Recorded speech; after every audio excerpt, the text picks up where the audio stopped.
Hier, Mercedes a dévoilé sa Mercedes W13 pour la saison 2022. Il ne reste donc plus que Alpine et Alfa Romeo. On y est bientôt, mais la dernière voiture sera dévoilée seulement le 27, soit après les essais hivernaux. Donc il y a encore quelques jours à attendre avant de voir les 10 voitures, mais il n'en reste plus que 2. Avant de commencer cette vidéo, vous avez pu le voir ces derniers jours, j'ai changé de logo. Le logo traditionnel qui était là depuis je ne sais même plus combien de temps, a disparu pour faire place au logo que vous avez à l'image, qui a été fait par Nico, qui a fait la vidéo sur la Ferrari F175 hier, et que je remercie grandement puisqu'il a fait son retour hier sur la chaîne. Sa seule vidéo qu'il nous avait fait, c'était en avril 2020, en tout cas c'était au début 2020, c'était pendant le confinement. Donc vous voyez que ça faisait un petit moment, il faisait quelques miniatures ensuite pendant 2 ou 3 mois, et puis ensuite il a arrêté malheureusement, et il est revenu donc pour faire la vidéo sur la F175. Et ça c'est génial. N'hésitez pas à liker, à commenter, à partager cette vidéo, mais surtout à vous abonner, c'est très important. Vous êtes 104 sur la chaîne, c'est beaucoup, mais en même temps c'est pas beaucoup, 2 ans et demi. Ma priorité, je le répète depuis des mois et des mois, c'est de vous proposer le meilleur contenu possible, mais en même temps avoir un peu de monde à qui parler. C'est aussi pas mal. Allez, maintenant on passe à la Mercedes W13. Le duo de pilotes change cette année. Lewis Hamilton restera bien dans l'écurie, même s'il y a eu pas mal de rumeurs comme quoi il allait quitter l'écurie. Non, il sera bien là en 2022, mais il ne sera plus aux côtés de Valtteri Bottas, son fidèle porteur d'eau.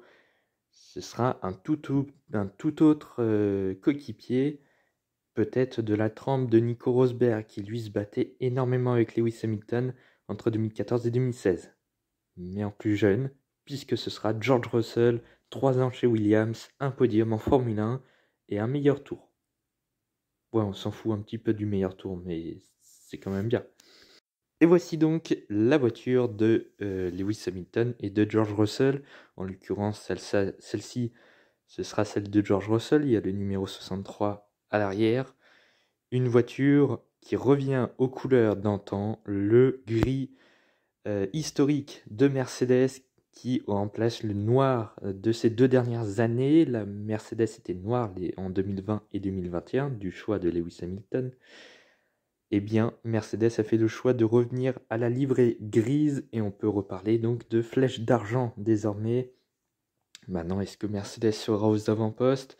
Moi, personnellement, je n'en doute pas. Après, est-ce qu'ils seront toujours aussi dominants? Ça sera plus compliqué à le savoir. En tout cas, de ce qu'on peut voir ici, les entrées d'air des pontons sont vraiment très très gros. Autant pour les autres voitures, certaines, notamment l'AlphaTauri, les entrées d'air étaient assez petites. De mémoire, j'ai plus vraiment en tête les autres entrées d'air des autres écuries, mais AlphaTauri, il y a vraiment des entrées d'air rectangles assez petites. Mercedes, en tout cas, eux, ont fait le choix de mettre des entrées d'air plus larges, et donc pour faire entrer beaucoup plus d'air. L'aileron, c'est toujours l'aileron classique entre guillemets, hein, celui qu'a Ferrari, qu'a Williams ou d'autres écuries. Donc ça ne change pas. Du côté de l'aileron avant, idem, c'est quasiment la même chose pour tout le monde, avec toujours le sponsor Ineos sur les côtés, et aussi sur l'avant du capot, et toujours donc le sponsor titre Petronas qui reste, alors que il y avait eu à un moment donné quelques doutes que Petronas se retire de Mercedes après s'être retiré du MotoGP et du Moto2 et du Moto3 d'ailleurs, du côté de chez Yamaha. Donc Petronas sera bien sur la livrée de Mercedes, comme vous pouvez le voir. Alors le souci du détail chez Mercedes, on a gardé les étoiles à l'arrière du capot cette fois-ci elles ne seront pas rouges, mais noires. La bande verte sous la voiture, en bas de la voiture, ça fait plutôt stylé, j'aime bien.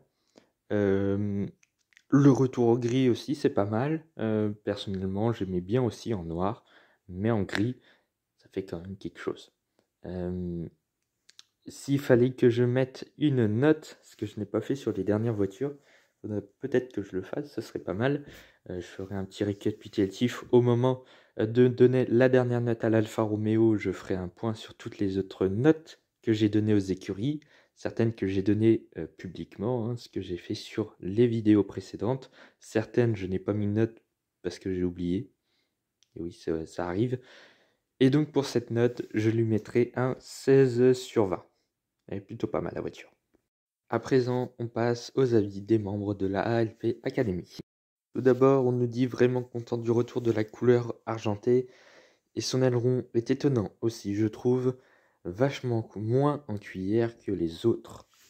Alors, honnêtement, je n'ai pas trouvé cette différence, mais peut-être en regardant de plus près, peut-être que, évidemment, effectivement, il y a peut-être une différence entre la Mercedes et les autres.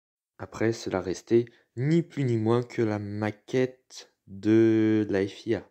La Mercedes a roulé à l'heure où je tourne cette vidéo et l'aileron est à peu près comme les autres maintenant. Et deuxième avis, la Mercedes c'est incroyable, j'adore la couleur et les formes aéro sont belles vraiment. C'est vrai que la Mercedes c'est quand même, elle a fait quand même une assez belle voiture qui paraît assez fine effectivement et ça fait une belle voiture quand même, hein. Je l'ai vue sur la piste. Elle fait vraiment exceptionnellement belle. Non, dans cette vidéo, je n'ai rien dit de méchant sur Mercedes. Toto Wolff, qui me regarde avec grand intérêt, ne sera pas énervé après ma vidéo, comme ça a été le cas après Abu Dhabi, comme ça a été le cas aussi après l'Espagne 2016, l'Autriche 2018 aussi, le Brésil 2021 aussi quand même, l'Arabie Saoudite aussi. Oh, bref, il est très énervé. George Russell aussi, qui fait une drôle de tête sur cette image. J'ai repris des images du live de Mercedes d'hier qui m'ont paru assez drôles quand même. Sur la Ferrari, j'ai pas pu mettre puisque c'est pas moi qui fais le montage, mais la position de Mattia Binotto sur le live en tout début avec écrit Hello everyone, c'était drôle aussi. C'était très drôle. En tout cas, Toto Wolff, George Russell et Lewis Hamilton, ça fait peur. J'ai la pression là. J'ai la pression. Je sais que Lewis Hamilton, il peut surgir à tout moment là, avec ce regard. En tout cas, ils ont des regards très déterminés. Ça, c'est le moins qu'on puisse dire. Alors oui, j'ai clairement pété un câble sur la dernière minute, mais tout va bien. Tout va bien. J'ai juste pas pris assez de repos ces derniers temps. Je vous avoue que j'ai pas beaucoup dormi ces derniers temps. Bon, bref. La vidéo se termine désormais. Likez, partagez, commentez la vidéo comme d'habitude et surtout vous abonnez à la chaîne. C'est très important pour l'évolution de la chaîne qui fêtera bientôt dans 4 mois je crois. Ouais c'est ça, 4 mois, son 3e anniversaire. C'est quand même énorme. Ça fait beaucoup de temps.